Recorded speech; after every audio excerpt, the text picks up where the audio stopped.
বিসমিল্লাহির রহমানির রহিম। আসসালামু আলাইকুম। আমি রাবিয়া বলছি। আবারও নতুন আরেকটি ব্লগে আপনাদের সবাইকে স্বাগত জানাচ্ছি।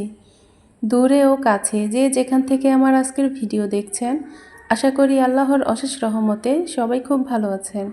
আলহামদুলিল্লাহ, আমরাও ভালো আছি। আজকে হচ্ছে ফ্রাইডে, আর ফ্রাইডেতে হচ্ছে আমাদের ঈদের দিনের মতোই লাগে যে ভালো মন্দ রান্নাবান্না করা, তারপরে নামাজের জন্য তাড়াহুড়া করে রেডি হওয়া, সকাল সকাল কাজকর্মগুলো শেষ করা। তো হচ্ছে আজকে সকাল থেকে আর কি আমি আমার মা সকাল সকালে ঘুম থেকে উঠলাম, ওঠার পরে হচ্ছে আমরা সবাই নাস্তা করে নিছি। তো এখানে হচ্ছে মা দোকান থেকে আলু নিয়ে আসছিল।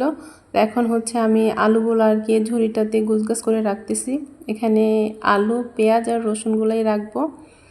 তো এখন হচ্ছে আমি পেঁয়াজগুলো আর আলুগুলো এখানে গুছগাছ করে রাখতেছি। তারপরে হচ্ছে আমি দুপুরের জন্য রান্না বান্না করে নেব। তো এখন হচ্ছে 8:30 বাজে, সকাল 8:30 বাজে এখন। তো শুক্রবারে চেষ্টা করি যে 1টার আগে যাতে আমরা সব কাজগুলো আর কি কমপ্লিট করতে পারি। তো রাইয়ান তো আবার আজান দিলে শুরু করবে নামাজ পড়তে যাওয়ার জন্য, ওকে গোসল করাতে হবে, রাইসাকে গোসল করাতে হবে, রান্নাবান্না শেষ করতে হবে, আমরাও গোসল করব, নামাজ পড়বো, খাওয়া দাওয়া করবো। তো এর জন্য আর কি শুক্রবারে সকাল সকালই আর কি সব কাজগুলো আর কি শেষ করে ফেলার চেষ্টা করি। তো এই তো এখানে আমার হচ্ছে আলু আর পেঁয়াজগুলো গোছগাছ করা শেষ হয়ে গেছে। এখন এটা জায়গা মতো সেট করে রাখবো। তো এই র্যাকটা যখন আমার কেনা হয়েছে তখন মূলত এই আলু পেঁয়াজ রাখার জন্য কেনা হয়েছে। তো এটার আরেকটা পার্ট ছিল, তো এটা আমার ছেলে হইতেছে নষ্ট করে ফেলছে। এটা চার পার্ট ছিল, তো এখন এই 3টা পার্টই আছে। তো এই তো মিল মতে আছে, একটাতে রসুন, একটাতে হচ্ছে পেঁয়াজ আর একটাতে আলু। এই তো আমার এগুলা গোছগাছ করা হয়ে গেছে। তো হচ্ছে আজকে কি শুক্রবারে কি রান্না করব, ওইটা হচ্ছে বৃহস্পতিবারে রাত্রেই হচ্ছে আমরা রাত্রে আর কি প্ল্যান করে রাখছি। মাকে জিজ্ঞেস করলাম যে মা কালকে শুক্রবার কি রান্না করব। তো মা বলতেছে যে আমার যা ইচ্ছা হয় ওইটাই রান্না করার জন্য। তো এর জন্য আর কি আজকে একটু ভাবলাম যে বিরিয়ানি রান্না করি। তো আমার ছেলের যেহেতু পছন্দ, এর জন্য আর কি আজকে গরুর গোশত দিয়ে আর কি বিরিয়ানি রান্না করলাম। তো এখানে হচ্ছে ফার্স্টে আমি সব কিছু আর কি রেডি করে নিছি সকালে। তো সব কিছু রেডি করে নিলে হয় কি রান্নাটা করতে একটু সহজ হয়। তো এইখানে হচ্ছে আমি তেল দিয়ে নিলাম, তেলের মধ্যে পেঁয়াজ কুচি, তারপরে হচ্ছে গোটা কয়েকটা মশলা, যেহেতু আমি রাঁধুনি রেডিমিক্সটা দিয়ে আর কি রান্না করব, বিরিয়ানি মশলা যেটা থাকে ওইটা দিয়ে রান্না করব। এর জন্য এখানে অল্প অল্প করে কিছু মশলা আর কি অ্যাড করছি। তো আস্ত মশলা দিয়ে তারপরে হচ্ছে আদা বাটা, রসুন বাটা, জিরা বাটা দিয়ে নিচ্ছি। ওটা একটু ভালো করে কষিয়ে তার মধ্যে পরিমাণ মতো লবণ আর 1 চা চামচ ধনিয়ার গুঁড়া দিয়ে একটু ভালো করে কষিয়ে নিব। তো আমার মশলাটা কষানো হয়ে গেছে। তো এখন এর মধ্যে হচ্ছে আমি গরুর গোশতটা দিয়ে দিতেছি। তো আজকে হচ্ছে এখানে 1.5 কেজি চাউলের বিরিয়ানি রান্না করব। তো এর জন্য এখানে আমি 2 কেজি গরুর গোশত নিয়ে নিছি। তো এখন হচ্ছে আমি গরুর গোশতটা আর কি একটু ভালো করে কষিয়ে নিব। তো এই গরুর গোশত থেকে যতটুকু পানি উঠবে ততটুকু দিয়ে আর কি আমি আজকে গোশতটা রান্না করব। এর মধ্যে আমি আজকে এক্সট্রা কোনো পানি ইউজ করব না। তো এই তো ভালো করে একটু কষিয়ে তারপরে হচ্ছে কয়েকটা কাঁচামরিচ দিয়ে দিব, প্রায় 4-5টা কাঁচামরিচ দিয়ে দিলাম। তো কাঁচামরিচটা দিয়ে আরও একটু ঢাকনা দিয়ে দিব। দেওয়ার পর হচ্ছে এরপরে রাঁধুনি বিরিয়ানি মশলার যে প্যাকেটটা আছে ওইটা সম্পূর্ণ প্যাকেটটা আর কি, প্যাকেটের মশলাটা আর কি দিয়ে দিব।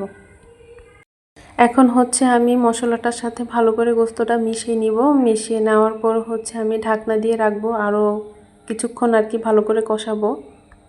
তো এখন ঢাকনা খুলে আমি আবার একটু নাড়াচাড়া করে দেব। তো এখানে হচ্ছে আমি পাউডার দুধ 1 কাপের মতো আর কি গলে রাখছি। এখন এটা সম্পূর্ণটা আর কি দিয়ে দিব। সম্পূর্ণটা দিয়ে তারপরে হচ্ছে আমি আরও কিছুক্ষণ আর কি ভালো করে কষাবো।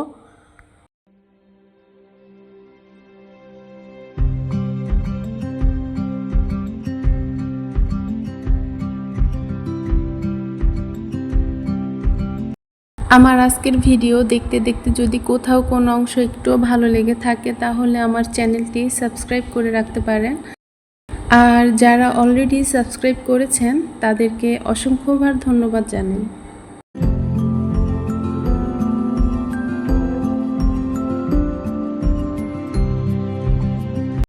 এই তো এখানে হচ্ছে আমার গরুর গোশতটা হয়ে গেছে, এখন এটা আমি নামিয়ে ফেলবো। তো এখন আমি অন্য একটা হাঁড়িতে ঘি দিয়ে দিলাম, তারপরে হচ্ছে এখানে সয়াবিন তেল দিয়ে দিব। সয়াবিন তেল দেওয়ার পরে হচ্ছে আমি আস্ত কয়েকটা গোটা মশলা দিয়ে দিব।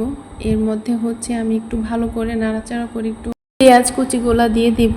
পেঁয়াজ কুচিগুলা দেওয়ার পরে হচ্ছে একটু ভালো করে লাল করে ভাজার পরে আমি পোলাও চালটা দিয়ে দিব। তো এই তো এখন হচ্ছে আমি চালটা দিয়ে দিলাম। তো চালটা দেওয়ার পরে হচ্ছে একটু ভাজবো। তো বেশিক্ষণ আর কি ভাজার দরকার নেই, জাস্ট কিছুক্ষণ আর কি ভাজবো।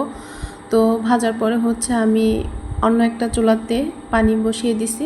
তো এখানে হচ্ছে পানিটা গরম হইতেছে। তো পানিটা এখন আর কি গরম হয়ে গেছে। তো এখন আর কি পানিটা দিয়ে দিতেছি। তো পানিটা দেওয়ার পরে হচ্ছে আমি আর কি গোস্তটা আর কি দিয়ে দিব। দিয়ে আর কি মিক্স করে একটু দেখব যে ঠিকঠাক মতো সব হয়েছে কিনা, লবণ টবণ সব ঠিক মতো হয়েছে কিনা। তো যদি না হয় তখন আবার একটু দিয়ে দিব। এই তো এখানে হচ্ছে আমি গোস্তটা দিয়ে দিলাম। দেওয়ার পরে হচ্ছে আমি একটু নাড়াচাড়া করে দেখব লবণ হয়েছে কিনা। যদি না হয় তখন আর একটু দেবো। তো এখানে হচ্ছে 2 চা চামচের মতো আর কি আমি লবণ দিলাম। তারপরে হচ্ছে প্রায় 4-5টার মতো আর কি আবার কাঁচামরিচ দিয়ে দিলাম। তো আর একটু ভালো করে নাড়াচাড়া করে আমি ঢাকনা দিয়ে রাখছিলাম। তো এখন হচ্ছে ঢাকনাটা উঠিয়ে আর একটু আর কি আমি উল্টিয়ে পাল্টিয়ে দিব।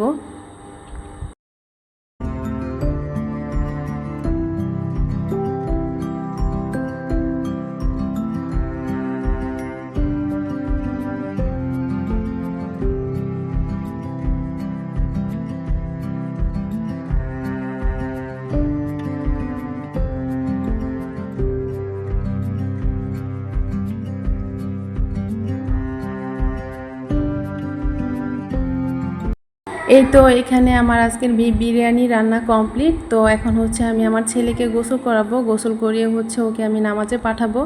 তারপর আমরা সবাই গোসল করে নামাজ পড়ে নিব।